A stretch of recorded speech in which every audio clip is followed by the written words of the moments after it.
Hello friends, welcome to Enna Rusikkalam. வாங்க இன்னைக்கு என்ன லஞ்ச் பாக்ஸ்னு பார்க்கலாம். ரொம்பவே சூப்பரான டேஸ்டியான தேங்காய் பால் சாதமும் காளான் வறுவலும் தான் பார்க்க போறோம்.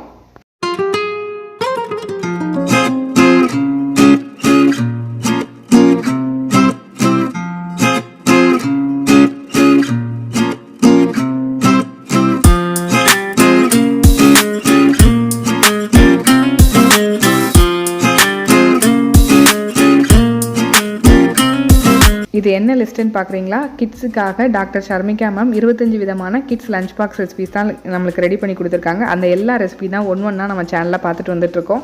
வாங்க இப்போ எப்படி செய்யலான்னு பார்க்கலாம். அதுக்கு முன்னாடி நம்ம சேனலில் இப்போ தான் ஃபஸ்ட் டைம் பார்க்குறீங்கன்னா மறக்காமல் சப்ஸ்கிரைப் பண்ணிக்கோங்க. இப்போது ஒரு அடிகனமான பாத்திரம் எடுத்துக்கோங்க. என்கிட்ட குக்கர் தான் இருக்கிறதுனால அதை எடுத்திருக்கேன். ஒரு 2 டீஸ்பூன் அளவுக்கு நெய் சேர்த்துக்கோங்க. ஒரு 2 டீஸ்பூன் அளவுக்கு தேங்காய் எண்ணெய் சேர்த்துக்கோங்க. இதெல்லாம் நல்லா மிக்ஸ் ஆனதுக்கப்புறம் 2 துண்டு பட்டை, ஒரு 4 கிராம்பு, கொஞ்சமாக கல்பாசி, 2 பிரியாணி இலை சேர்த்துட்டு இதை நல்லா வறுத்துக்கோங்க. ஃப்ளேமை வந்து மீடியம் ஃப்ளேம்லேயே வச்சு பண்ணுங்கள். இது கொஞ்சம் நல்லா வறுப்பட்டதும் நல்லா நீளமாக கட் பண்ணி வச்சுருக்க ஒரு பெரிய வெங்காயம் சேர்த்துக்கோங்க. அப்புறம் ஒரு 3 பச்சை மிளகா சேர்த்துக்கோங்க. இந்த தேங்காய் பால் சாதத்துக்கு பிரியாணி அளவுக்கு வெங்காயத்தை வதக்கணும்னு அவசியம் இல்லை. ஒரு 50% வெந்தால் போதும். அதுக்கப்புறம் நம்ம அடுத்தடுத்த பொருட்களை சேர்த்துக்கலாம். கொஞ்சம் இந்த மாதிரி டிரான்ஸ்பரண்ட் ஆனதும் இஞ்சி பூண்டு விழுது வந்து 2 டீஸ்பூன் சேர்த்துக்கோங்க. இந்த இஞ்சி பூண்டோட ராஸ்மல் நல்லா போகணும், அந்த அளவுக்கு நல்லா வதக்கி எடுத்துக்கலாம். இப்போ நல்லா வதங்கிடுச்சு. இந்த ஸ்டேஜில் புதினா இலையும் கொத்தமல்லி இலையும் சேர்த்து நல்லா வதக்கிக்கலாம். ரொம்ப சூப்பராக இருக்குங்க இந்த ரெசிபி. இது வந்து நீங்கள் இன்னும் மட்டன் குழம்பு, முட்டை குழம்பு இந்த மாதிரி நான்வெஜ்ஜுக்கு வச்சு சாப்பிட்டிங்கன்னா அந்த ரைஸ் இன்னும் நல்லாயிருக்கும். ஆனால் அந்த காளான் வறுவலுக்கும் ரொம்ப நல்லா இருந்துச்சு. இப்போ இது நல்லா வதங்கட்டும். இந்த ஸ்டேஜில் நம்ம தேங்காய் பால் வந்து எடுத்து வச்சுக்கலாம். ஒரு மிக்சி ஜாரில் பாதி தேங்காய் எடுத்துக்கோங்க. இந்த மாதிரி குட்டி குட்டியாக கட் பண்ணி சேர்த்துட்டு கொஞ்சமாக தண்ணி சேர்த்து நல்லா அரைச்சி எடுத்துக்கோங்க இதை. அதுக்கப்புறம் இதை ஒரு வடிகட்டியில் ஊற்றி ஃபில்ட்ரு பண்ணிக்கோங்க. இது வந்து ஃபஸ்ட்டு தேங்காய் பால் தான் நம்ம எடுத்துருக்கோம். அதுக்கப்புறம் மீதி இருக்கிறதையும் எடுத்து இன்னும் கொஞ்சம் தண்ணி சேர்த்து நல்லா அரைச்சி 2 தடவையாக அரைச்சி எடுத்துக்க போகிறோம் நம்ம. இது வந்து ஃபஸ்ட்டு தேங்காய் பால், இது வந்து 2வது தேங்காய் பால். இன்னும் கொஞ்சம் தண்ணி சேர்த்து நல்லா அரைச்சி எடுத்துகிட்டு வந்துட்டேன். 2 தடவை எடுத்துக்கோங்க போதும். 2யும் ஒன்றாவே நான் மிக்ஸ் பண்ணி வச்சுக்கிட்டேன். இப்போ இதில் வந்து ஒரே ஒரு தக்காளி, சின்ன தக்காளி சேர்த்து வதக்கிக்கோங்க. ரொம்ப நேரம் வதக்க வேண்டாம். தக்காளி வந்து அப்படியே தான் இருக்கணும். மேஷ் ஆனால் நல்லா இருக்காது. தக்காளி செய்ததும் லைட்டாக மிக்ஸ் பண்ணி விட்டுட்டு உடனே ஊற வச்சு எடுத்து வச்சுருக்க அரிசியை வந்து சேர்த்துக்கோங்க. நான் வந்து ஒரு அரை மணி நேரம் ஊற வச்சு எடுத்திருக்கேன். பாஸ்மதி அரிசி தான் எடுத்திருக்கேன். இந்த கப்புக்கு 3 கப் அளவு எடுத்திருக்கேன். இப்போ நம்ம தேங்காய் பால் அளந்து ஊற்றிக்கலாம். தேங்காய் பால் வந்து இந்த கப்புக்கு 3 கப் எனக்கு இருந்துச்சு. மொத்தம் நம்ம 4.5 கப் தண்ணி ஊற்றணும். 1 கிளாஸ் அரிசிக்கு 1.5 கிளாஸ் தண்ணி. இப்போ 4.5 கப்பு ஊற்றணும். நான் 3 கப்பு வந்து தேங்காய் பால் ஊற்றிடுறேன். மீதி 1.5 கப் வந்து நார்மல் தண்ணி வந்து சேர்த்துக்கிறேன். ரொம்ப சூப்பராக இருக்குங்க. கிட்ஸ்லாம் நல்லா விரும்பி சாப்பிடுவாங்க. இப்போ அதை நல்லா மிக்ஸ் பண்ணி விட்டுக்கோங்க. தண்ணி சேர்க்குறதுக்கு முன்னாடி நீங்கள் அரிசியை வந்து மிக்ஸ் பண்ணாதீங்க, உடஞ்சிரும் நம்ம ஊற வச்சுருக்கனால. அதனால் தண்ணியெல்லாம் சேர்த்ததுக்கப்புறம் நல்லா மிக்ஸ் பண்ணி விட்டுட்டு க்ளோஸ் பண்ணி ஒரு 5 நிமிஷம் மீடியம் ஃப்ளேமில் வச்சுக்கோங்க. ஒரு 5 நிமிஷத்தில் இந்த மாதிரி நல்லா கொதிக்க ஆரம்பிச்சிரும். இந்த மாதிரி கொதிச்சதுக்கு அப்புறம் உப்பு சேர்த்துக்கோங்க. ஃபஸ்ட்டே உப்பு சேர்க்க வேண்டாம், இல்லைனா தேங்காய் பால் வந்து பிரிஞ்ச மாதிரி ஆகிடும். இப்போ இதை நல்லா உப்பு சேர்த்து மிக்ஸ் பண்ணி விட்டுட்டு மறுபடியும் நல்லா க்ளோஸ் பண்ணி நல்ல லோ ஃப்ளேமில் 10 நிமிஷம் குக் பண்ணி எடுத்திங்கன்னா போதும். சூப்பரான தேங்காய் பால் சாதம் ரெடி ஆகிடும். இதுக்கு மேலே இந்த மாதிரி நல்ல வெயிட்டான பாத்திரம் இல்லை நல்ல தண்ணி ஊற்றி ஒரு பாத்திரத்தை வச்சுருங்க. இப்போ ரொம்பவே ஈஸியான காளான் வறுவல் எப்படி செய்யலான்னு பார்க்கலாம். ஒரு கடாயில் கொஞ்சமாக எண்ணெய் சேர்த்துக்கோங்க. 1 டீஸ்பூன் அளவுக்கு சோம்பு சேர்த்துக்கோங்க. சோம்பு கொஞ்சம் நல்லா பொரிஞ்சு வந்ததும் இதில் நல்லா பொடியாக நறுக்கி வச்சுருக்கிற ஒரு பெரிய வெங்காயம் சேர்த்துக்கோங்க. சேர்த்துட்டு இப்போ இதை நல்லா வதக்கிக்கோங்க. வெங்காயம் வந்து ஒரு 50% வெந்தால் போதும். ரொம்ப வெந்துருச்சுன்னா நல்லா இருக்காது. கொஞ்சம் க்ரன்ச்சியாக இருந்தால் சாப்பிடும்போது இன்னும் நல்லாயிருக்கும்.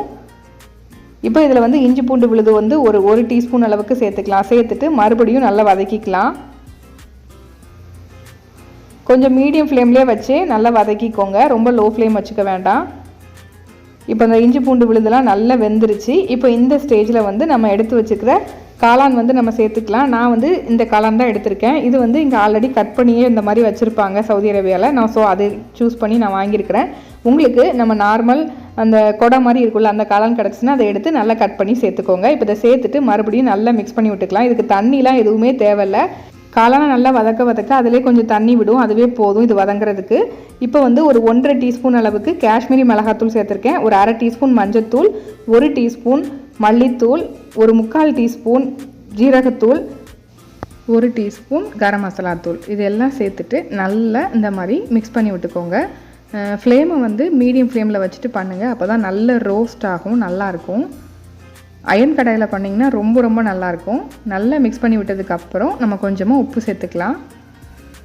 உங்களுக்கு எவ்வளோ உப்பு தேவையோ அதுக்கு தகுந்த மாதிரி பார்த்து சேர்த்துக்கோங்க.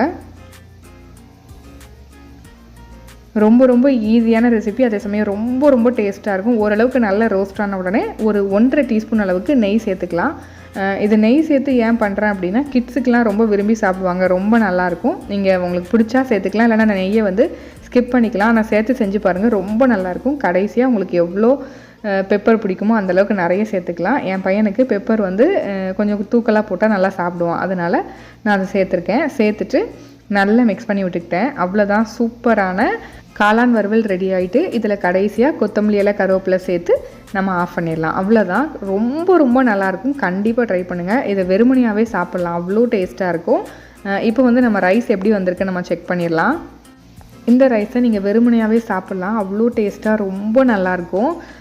கிட்ஸுக்கெலாம் ரொம்ப பிடிக்கும். லைட் ஸ்வீட்னஸ் இருக்கும்.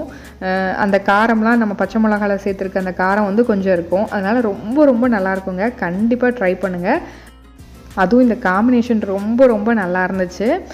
ஆக்சுவலாக இந்த ரெசிபி வந்து சர்மிகா மேம் வந்து கிட்ஸுக்காக ரெடி பண்ணி கொடுத்த 25 விதமான லஞ்ச் பாக்ஸ் ரெசிபி தான் நம்ம சேனலில் ஒவ்வொன்றா பார்த்துட்ருக்கோம். ஆல்ரெடி நான் ஒரு 10 ரெசிபி கிட்ட அப்லோட் பண்ணிட்டேன். எல்லாமே ரொம்ப சூப்பராக இருக்குது அந்த காம்பினேஷன்.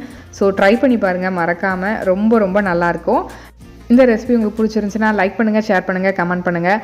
மற்ற எல்லா லஞ்ச் பாக்ஸ் ரெசிபியோட லிங்க்கும் நான் டிஸ்கிரிப்ஷன் பாக்ஸ்லேயும் ஃபஸ்ட்டு கமெண்ட்லேயும் கொடுக்குறேன். ஸோ செக் பண்ணி பாருங்கள். இந்த ரெசிபி பிடிச்சிருந்துச்சுன்னா மறக்காமல் நம்ம சேனலை சப்ஸ்கிரைப் பண்ணிக்கோங்க. அடுத்த லஞ்ச் பாக்ஸ் வீடியோ, நிறைய இன்ட்ரெஸ்டிங்கான வீடியோ எல்லாம் உங்களை தேடி வரும்.